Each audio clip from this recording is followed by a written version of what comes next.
What a weekend from a pause of the international break. Out here we were languishing with the international football taking away the action of the Premier League. But we're back again. We pressed play back to the Premier League and welcome to Kenya Fan TV once again. Unfortunately, today we don't have Abdi, but we have Dylan and we have Hillary with us today. Guys, welcome back to Kenya Fan TV. What a weekend. What a weekend we had. And Dylan, I think I'm going to start with you because I think you're one of the guys who's having one of the best weekends today. Yeah. What is your wrap up about the weekend? Well, I think the biggest shock to me personally is City losing 4-0 at home. I don't think that happens often, and I don't think I've ever seen that happen before. It comes to me as a surprise because I thought Pep Guardiola signing a new contract would have spurred them up, but instead they got Spursed up. And yeah, losing 4-0 at home, I don't know. Can we say it's a crisis now? I think it's just more. I think it is just more than losing Rodri. I think something has gone wrong behind the scenes, and we're now seeing it on the pitch. But then, apart from that, Arsenal doing what they had to do. I think that was the old Arsenal that we've expected to see from before. United are not good yet. That I watched. I managed to watch the second half. Um, still some gaping holes, but look, Amorim has only had two training sessions with the team, so it'll take some time for him to, fully implement the system that he's trying to play. And what can I say about Liverpool? It's Don't say anything yet because yeah, you talk about something yeah, about Manchester United, and that's the game we want to talk about right now. yes. History. You have your man on the first day of the job. Yes, tell us, what do you think? It has been a long weekend with zero successful hit watches, and United the only team coming out with a draw. It was disappointing, I won't lie. But then you can tell that the players aren't used to the 3-4-3 system. I think only Mazraoui and Dalot looked comfortable in this system, and Diallo a bit. The rest didn't look like they have ever played in a 3-4-3 system at all. So that's why there was a bit of they're still not used to the system, let me just put it like that. Many times they wanted to turn and do a pass, they weren't sure where the next person is going to be. That's why they had the backs facing the opposition instead of facing towards the opposition. But then hopefully with more training, maybe Amorim can get his tactics in place. What I do not understand is why Eriksen started in front of Mount, why Casemiro started in front of Minor, and why Evans started in front of Luke Shaw. Well, the Evans part of it I understand a bit, but you could tell that the old players against Ipswich is a very high intensity team. And so our old players were really struggling, especially in that midfield, because Onana this season has been a very good keeper. Um, he made some saves today, but then our midfield, Casemiro and Eriksen should not be playing together. It's just too much old age in that midfield if you have Casemiro and Eriksen together. Yeah, talking very very interesting. Because I know for you it's gonna be disappointed to have a good glimpse of the coach first day at the job. Dylan, what do you think? What do you project from Amiron's first match as the boss? Look, as Hillary said, it's going to take some time for that system to be placed because I think he still needs to find the players that will fit the system well. And you can clearly see that as I said, there's some gaping holes, and we can't judge the manager on one game. I mean, it's Ipswich away. You're expected to win that, but I don't think you can really judge a lot about the manager from this one game. Let's talk when he's 5 games in. That is when I think you'll start seeing an identity coming into the style of play and everything. But for now, I know the fans will be disappointed. that they didn't win, but I thought Ipswich played pretty well today. Ipswich were very, very good. And imagine taking 4 points out of Tottenham and Man United. I think that is more than acceptable for a club of Ipswich size, you know. And they could have won it at the end. Like I think Connor Chaplin had a chance for Ipswich, whereby he just cuffed his shot and went straight to Onana. But I think we can't judge Amorim on one game. So I didn't think the system looked very fluid or anything yet, but it's a new thing. Like not a lot of managers play that 3-4-3 system anymore. I think it has sort of gone out of style in the Premier League specifically because I think the last manager to play that style was Conte, Mhm. and it worked for him, but he had his players at the time. So we just have to wait and see where this goes for them. Yeah, that's interesting very much because yeah, I also thought that there was a motivation and a drive from the Manchester players. You can see the way they even scored the first goal. I think there's just a sense of change of mood with the players and even the attitude. You could see even the body language of the Manchester United players. But again, I got to give it up to Ipswich Town.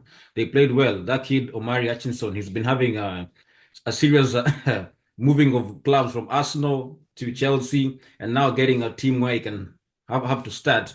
He was a promising kid, impressive goal, first His goal. his first touch, his first Yeah, touch is mustard. yeah, So good, yeah. so True, so very good. true, very true, very true.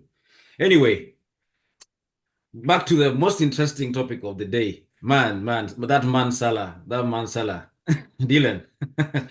What do you have to say? Mhm.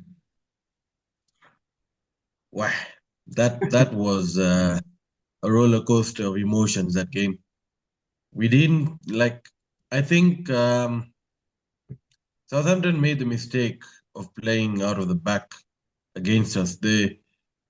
We punished them when Soboslai scored the goal, and they kept pursuing it. And I knew that it could come to bite them again. But then we sort of became sloppy and started losing possession in the middle of the pitch. So as from there, Southampton were countering us, and I thought they were pretty good today.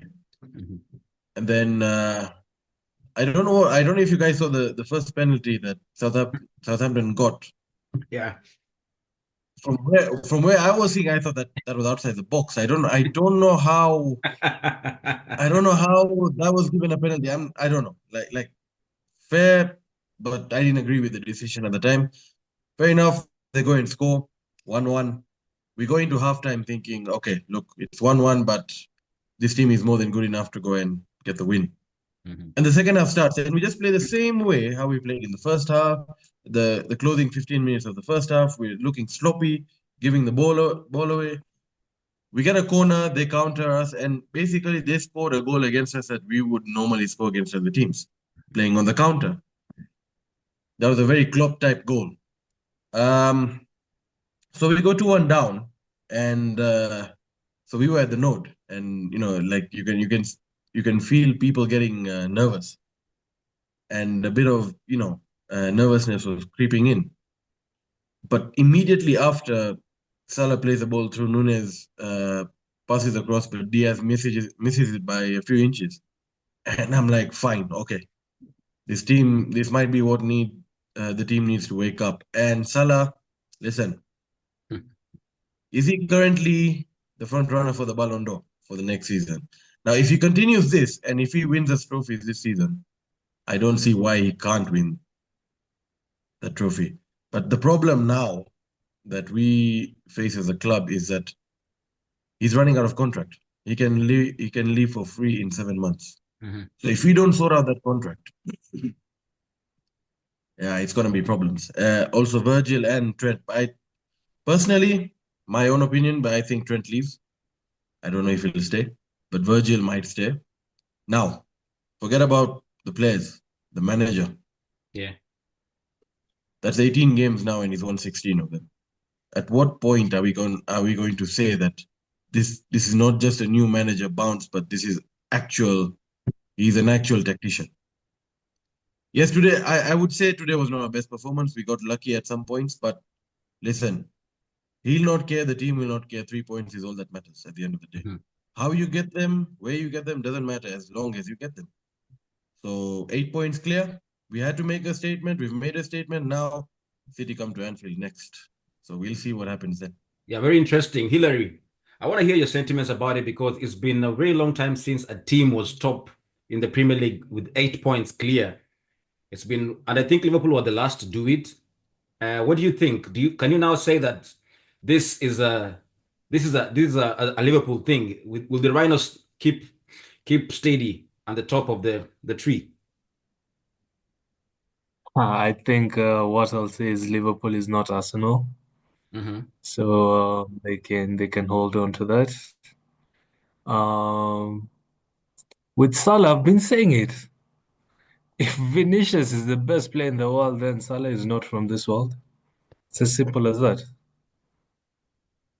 I don't think there's any attacker right now, not even striker winger, just an attacker who's better than Salah. I don't think there's any player right now who's more of a match decider than Salah. And there's no player who's been more consistent than Salah since he came to Liverpool. Again, nobody has been more consistent than him. Even Haaland, we've seen that Haaland hasn't had a goal in how many games? I can't remember that. See, okay, since he spoke against Arsenal, he hasn't had anything significant. But then with Salah, whether it's a big game, whether it's a small game, he will always turn up. Haaland, big games always goes missing. Vinicius last season, I don't think he deserved the Ballon d'Or. Bellingham should have come in front of him. Many players came in front of him, in my opinion. But Salah, you can never, no matter how much I hate Liverpool, because I'm a United fan, I despise Liverpool. But I cannot just sit here and say Salah is not a good player when he's the best player in the world right now. I feel like Liverpool can lose Trent and get another right back. I don't think Trent is the best player, especially defensively. See, you guys have a good midfield and all that. I'm sure you can get it. Bradley Cooper is better than Trent defensively. That's why since the first game of the season, when Slot came in, he wasn't playing Trent full 90 minutes. He was giving Bradley Cooper a chance, if I'm not wrong. Almost the first 3 games he took Trent out, brought Cooper in, and has been giving him chances. So I don't think that the right back is really a big problem for you guys. I think Van Dijk and Salah, because the assurances that Salah and Van Dijk give the team if they leave right now, I don't see where you're getting another good composed center back as Van Dijk, and I don't see where you're going to get 30 goals right now outside Salah from that position. Um, with regards to the 8 points they're having, the way Slot is keeping the players fit, I think that is what we should see. We should really check on because he has realized that his midfield is his engine. And so the rest of the players do not really play with so much intensity as his midfield. That's why he's always rotating his midfield. So I think that would be key for Liverpool. Gravenbach again. We weren't expecting this from him. I think that's the biggest surprise this season. The way he's been performing in the midfield Hmm. proves again that you don't need. There are different number sixes to the game. You have your Busquets, you have your Rodri, you have your Partey, you have your Jorginho, you have your Gravenberch, you have your Matic. So just if you're able to unlock your players to the best potential, then you don't have to compare them with other players. Yeah. Yeah, very, very true, very true. I think one thing I'll agree with Dylan is that there is just something that you will look at Liverpool way of play that you yet not to put them in a place where that you can say they have like a grip of something. But when it works for you, one thing that is impressive about Liverpool is they're playing that like people who want to stay on that top of the table because the way they came back from to fight for in a game that was really shaky today, it shows that they really have motive towards the Premier League. As much as Slot is yet to we yet to see that this is how Slot plays, his cards has been playing well, and that's impressive from Liverpool. I've always liked the way Salah plays. I think the Salah discussion is something. I don't think there's a person who will come in and dispute the Salah discussion. The Salah is just an impressive player, and that the issue of him not getting a contract by the end of the season or before the 7 months is, I think, a question that Liverpool really need to answer before that comes to, because Can I, if he goes, can I just add become something? Can I just add something on yeah, Gravenberch before yeah. we move on? Now, as you see, Hillary talked about number sixes. Now, Gravenberch is very different. As I said, all the number sixes that he mentioned there are all different in everything in what they do. Now, Gravenberch is not your traditional six who will break up play. He's not like a Fabinho type of player, but he's a number six that progresses with the ball. So he's like a hybrid between Rodri and Fabinho, and that's what he's doing so well because he's got tall, lanky legs, and it Slot has found the perfect position for him to shine because he's got the legs, but under Klopp, he was trying to He play plays him. like Chelsea Matic. Yeah, Like exactly. Matic, So yeah. he's got the legs. He just needs to, he just needed a platform to express himself, and you can see what he's doing this season. Mhm. Yeah. That's true. Anyway, because we want to keep on going to the next one. Hillary, the team that you also don't like, the Arsenal. Another 3-0 win at home. What are your key points that you took from that match? Well, the only key point that's there is Odegaard. Hmm. Odegaard makes everything in Arsenal tick. And Arteta needs to find a way to spread that energy to the team. Otherwise, when people start realizing that Odegaard is the glue to the team, and make sure that you see the way people have ensured that Palmer doesn't get the ball, and so Chelsea isn't really as fluid anymore as the start of the season was. So I think once people figure out how to deal with Odegaard and do like proper man marking with Odegaard, I feel like Arsenal will really, really take a big hit. And you see that's the difference between, let's say, a Slot and an Arteta. Slot is coming and we don't see Slot having that main man outside of Salah, and even Salah not really as the main man per se. But then with Odegaard, I think Arteta really needs to find a way to spread that influence to like 3, 4 players, such that if anything happens to Odegaard, you can still continue with, or you can still pick up from where you left with Nottingham. That's the main point for me. Jorginho coming in it was good to see Jorginho. It was good to see a different side of your midfield. I feel like Declan Rice, Partey, Merino was just too defensive. But then having Jorginho, Odegaard, that really helped create how do you call it, some composure in the team, some composure in the midfield. You can see that Jorginho was able to direct the play from back to front, and even though he can't really play 90. But then, yeah, Arteta needs to find another solution, a backup to Odegaard as quickly as possible. Yeah, true. I remember when he was in the post-match analysis, he was in the conference. He was asked what is it about Odegaard. It was interesting that he said himself that he just doesn't know what is with Odegaard. The moment he's in the game, everything just what happens to work in place. Getting that from the manager who's managing the team really speaks a lot about the quality of a player he is. Dylan, what do you think about the Arsenal game yesterday? I think it's just a typical Arsenal win. I think you guys needed that, Hmm. whereby I thought you were comfortable defensively, pretty good attacking wise. I thought your fullbacks were pretty good yesterday. I think Calafiori was very impressive. And to say that he's coming back from injury, I thought he played pretty well. Hmm. What I will say is that you can now see without Odegaard, that team does not tick. Yeah. And you missed him. You really, really missed him. Because there'll be certain games you can get through and you're like, okay, fine, that's okay. But then you see when it comes to the Bournemouths and the Newcastles of the world, it there will be points where you're like, oh, I wish we had Odegaard back in this team. drawing away to Chelsea is fine. Even the best teams can go and draw away at your biggest rival. But I thought that was a pretty good Arsenal win, and I think you have the capability to go on a run now because you need it. Let's not get it twisted. It's just one win. Yeah, If you go and drop points in your next game, I think we're back to square one. So yeah, Arteta really needs to figure out what the right balance is for the team, and we take it from there because I think Arsenal do have the minerals to go all the way, but I think they're their own worst enemies at the end of the day. It's not who they're playing, but it's them. yeah, I thought Saka was good yesterday. Um, you know, apart from that, it was just it was a typical Arsenal Emirates game, and 3 points is all that matters at the end. And I don't think I saw anyone complain about that game yesterday. It was a good result, and you have to build from here, or else it'll not really matter. You'll not remember this really.